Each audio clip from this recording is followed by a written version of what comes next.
You're going to be shocked at what you learn today as a silver and gold investor.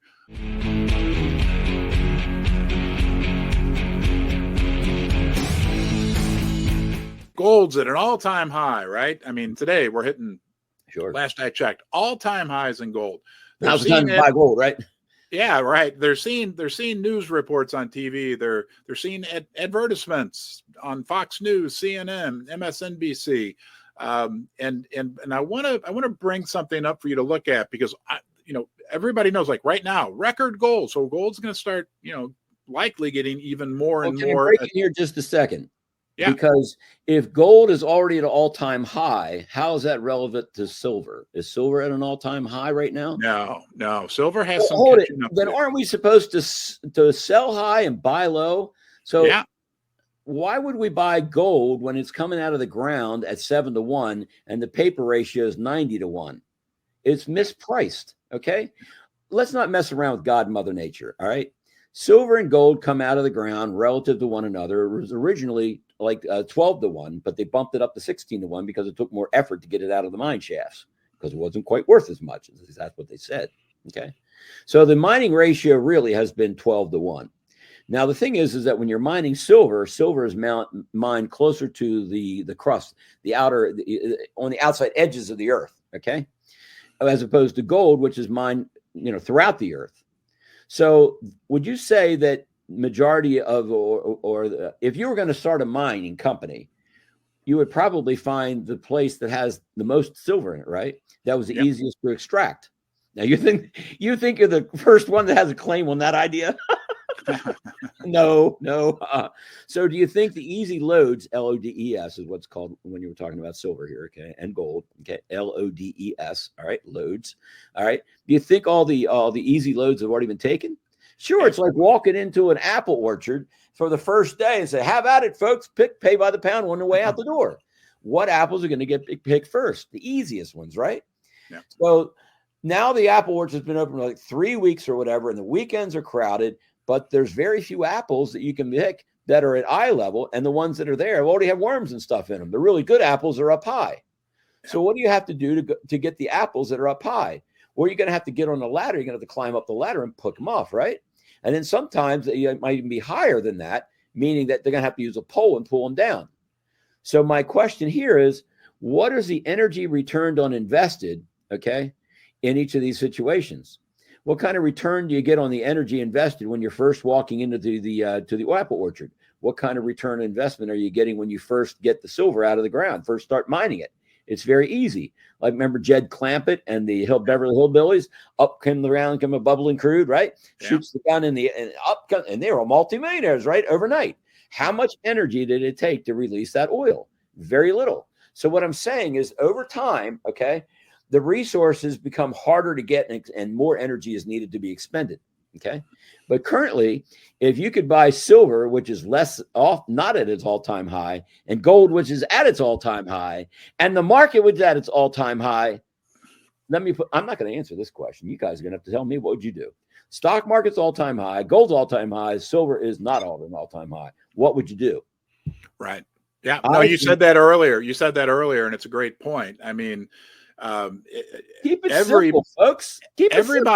Everybody says, or almost everybody, and I'm not giving financial advice, but almost everybody says that silver is one of the most undervalued assets in the world. I think when you account for inflation, the 1980 high of $50 an ounce is something over $180 in today's dollars, because the value of the dollar's been depreciated so much. So yeah, it makes perfect sense that. Well, let's talk about the inflation thing you brought up. Okay. Mm-hmm. Hey Ted, I'm going to give you a break 1 second. I need to do a quick commercial break to thank my sponsors, because you and I wouldn't be on here if it wasn't for them. So you take a breath. Get some water. I'll be right back. Great. Okay. I'm going to say, I'm getting used to this finger thing here.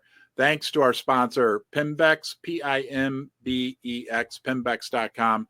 Online bullion dealer. I trust them. I found they have the best prices, the best selection, and the best service.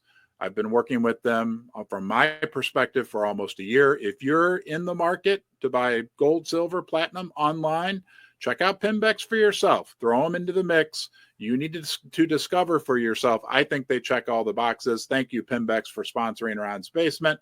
Fortuna Silver announced their earnings just yesterday. They're generating great cash flow. I think it's a stock that I own. I'm not giving financial advice, but the company's managed in a very conservative way, methodically, and I'm looking forward, me personally, to the next 5 years with Fortuna Silver. And of course, our friends at First Mining Gold, Dan Wilton, Dan Wilton, the CEO, company founded by Keith Neumeyer, 2 5 million ounce projects in Canada. They've got over 12 million ounces of gold in the ground in Canada. You can learn more about them at firstmininggold.com. Ted, we're back to you. What is inflation? There's all kinds of fancy definitions and all that. Let's just keep it simple, all right? If you're in the Austrian monetary economic world, as I am, which I hope you become and you embrace, and you start looking into the differences between Keynesian economics, because this is the upstream problem, folks. Put some of your own time into this. Research what is Keynesian economics and what is Austrian economics, okay? You got to know that kind of stuff, because that'll help you identify what the problems are. So in terms of the mining ratios, they're out of whack. Look at what God's ratios are. 12 to 1, now 7 to 1. Look at what's happening with the stock market. They're manipulating it up. How are they doing that? Well, they're manipulating it up by pumping more and more cash into the market. Okay, and it's keeping the market frothy. And what's going to happen is what's been happening. Take a look at the Federal Reserve reverse repo operations. You're seeing they're gradually withdrawing that liquidity out of the market. And that liquidity we talked about on your computer up here was with regards to the U.S. national debt clock. So we go to the U.S. national debt clock again. We see that the U.S. M2 money supply is 20 trillion. We look to the right of that and we see that there's $621 trillion. That is a claim against the 20 trillion. What would happen? Hold on, Ted. I'll pull up the debt clock. What would happen if you wrote a check out of your account for $621 million, but you only had $20 million in the account? What would happen, Ron? First of all, it's above what is the threshold for it? Are you with me? It would bounce. Yep, I'm with you. I just pulled up the debt clock. Do you see it? But more importantly than the check bouncing, what does that say about your economic condition? Are you healthy or bankrupt? I'm bankrupt. I have more obligations than I have money to meet them. Right.